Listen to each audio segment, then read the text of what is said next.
최근에는 시추안에서 5.8의 강진이 발생했습니다. 많은 인터넷 사용자들은 한 가지 의문을 품고 있습니다.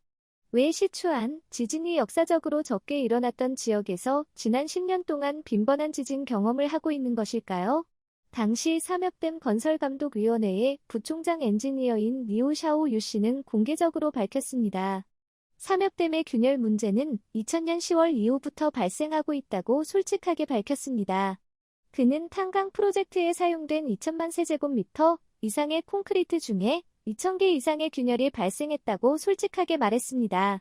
이러한 균열 중 대부분은 길이가 20에서 30m 정도이며 폭은 약 1mm에 불과했습니다. 조치가 취해졌지만 이러한 균열은 2003년 이후로 계속 발생했습니다.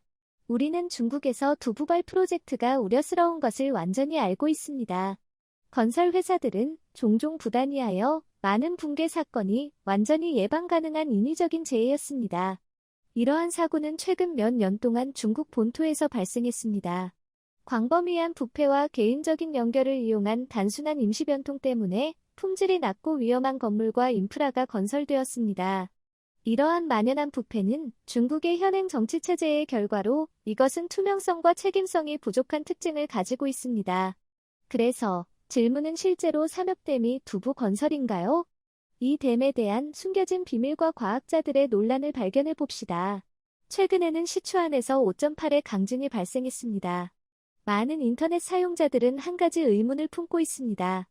왜 시추안 지진이 역사적으로 적게 일어났던 지역에서 지난 10년 동안 빈번한 지진 경험을 하고 있는 것일까요? 지진의 빈발 원인에 대해서 일부 인터넷 사용자들은 낭먼 폴트존의 존재 때문이라고 믿고 있으며 다른 사람들은 삼엽댐 때문이라고 생각하고 있습니다. 삼엽댐은 시추안과 후베이 경계에 걸쳐 거대한 저수지를 만들었으며 이로 인해 지역의 지질적인 응력 균형에 영향을 미쳤습니다. 이 이론은 20세기 초기 엘프리드 웨거너가 플레이트 텍토닉 이론을 개발한 때까지 거슬러 올라갈 수 있습니다. 이 이론에 따르면 지구의 리소스피어는 여러 개의 플레이트로 나눠져 있으며 이러한 플레이트의 움직임이 지진을 일으킵니다. 저수지 유발 지진은 주로 저장된 대량의 물이 물압을 증가시키기 때문에 발생합니다. 이 물압하에서 암석 균열과 폴트 표면이 윤활되어 바위 토양 및 지각 내에 원래의 응력 균형을 변경하고 지진을 유발합니다. 위키피디아도 이 현상에 대한 설명을 제공합니다. 특정 외부 지각 요인으로 인해 특정 지역에서 발생하는 지진을 유발 지진이라고 합니다. 이러한 외부 요인에는 지하 원자 폭발, 운석 충돌 또는 기름, 우물의 물 주입 등이 포함될 수 있습니다. 가장 일반적인 유발 지진 형태는 저수지 유발 지진입니다. 모든 저수지가 유발 지진을 일으키는 것은 아니며 활성 폴트의 존재 및 암석 경도와 같은 요소에 따라 다릅니다. 시추안과 충칭은 낭먼 플레이트 페트 펄트 존에 위치해 있으며 삼엽댐에서 발생하는 물이 양을 더하면 재앙이 될 것입니다.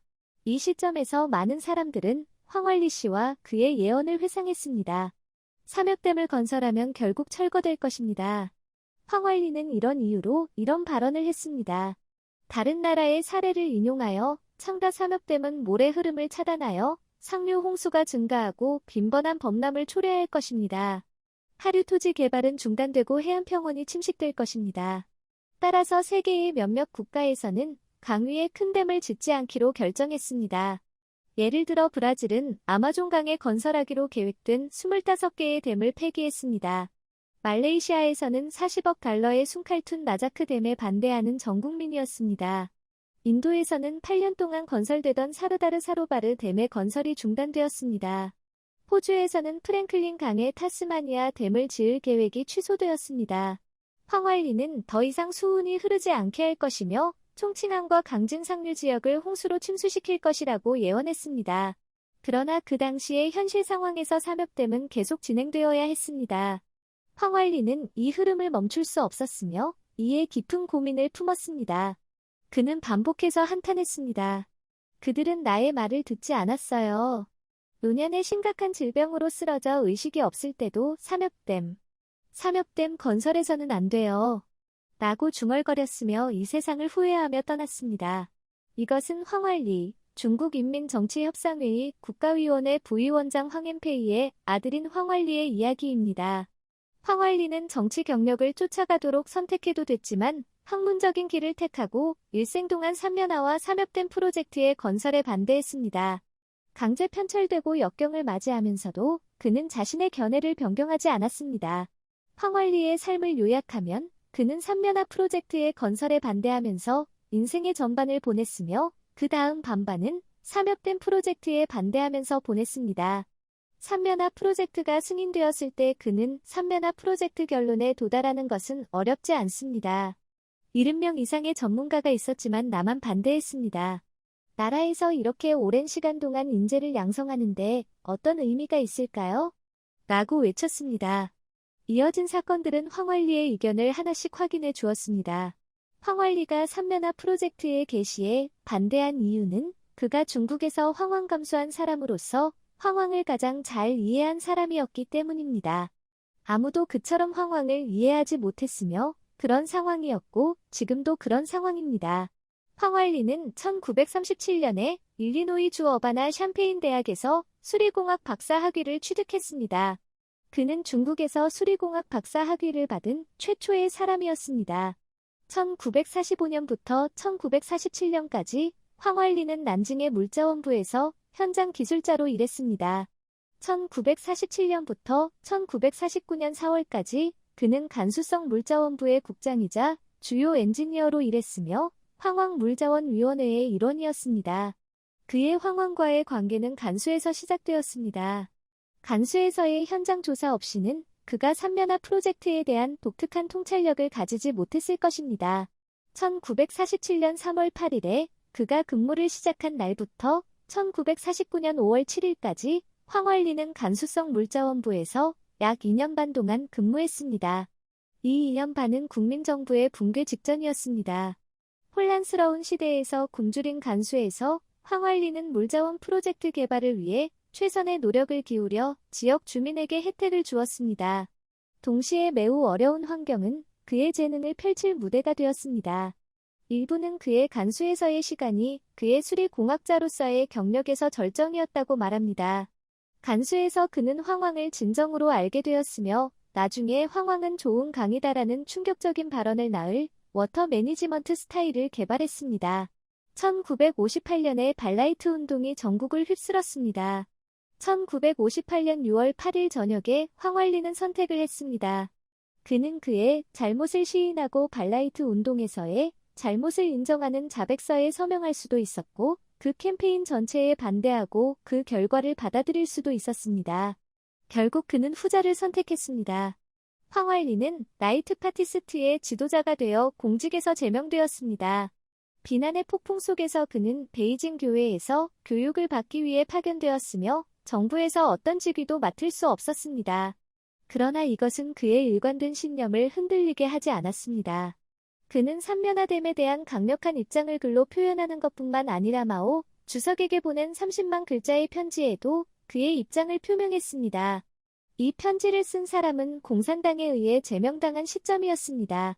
그 편지에서 황활리는 삼면화 프로젝트는 이제 10년의 저수지 저장이 있어 저수지를 비울 방법이 없습니다.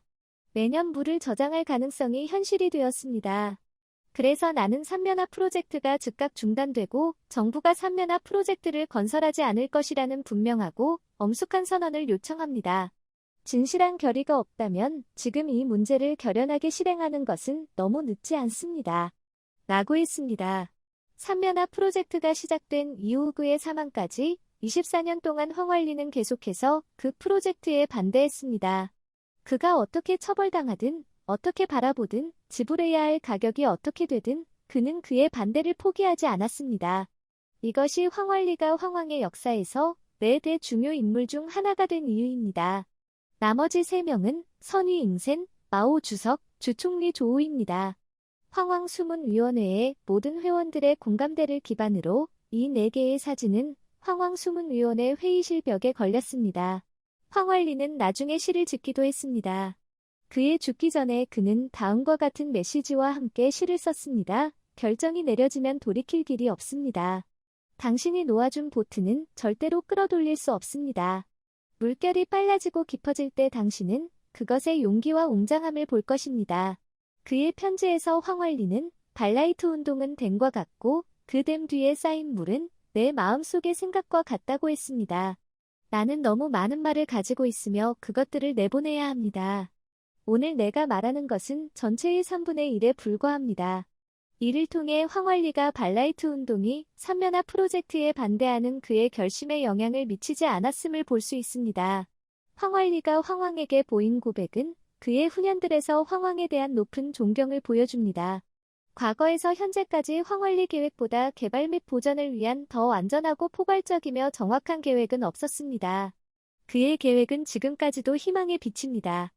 황활리는 또한 황왕을 마음속 깊이 사랑했습니다. 황활리의 삼면화 프로젝트에 대한 반대는 과학자의 용기뿐만 아니라 지도자의 지혜였습니다. 이것은 크고 히어로한 노력이었습니다. 그는 처벌, 어떤 눈총도 받았고 어떤 대가를 치러야 했더라도 결코 흔들리지 않았으며 그의 입장을 유지하면서 역사를 만들었습니다. 황활리의 이야기는 역사적인 비극이었습니다. 그는 발라이트 운동과 삼면화 프로젝트의 피해자였습니다. 결과적으로 그는 잘못되었고 불공평하게 대우받았습니다. 이것은 역사의 비극 중 하나입니다.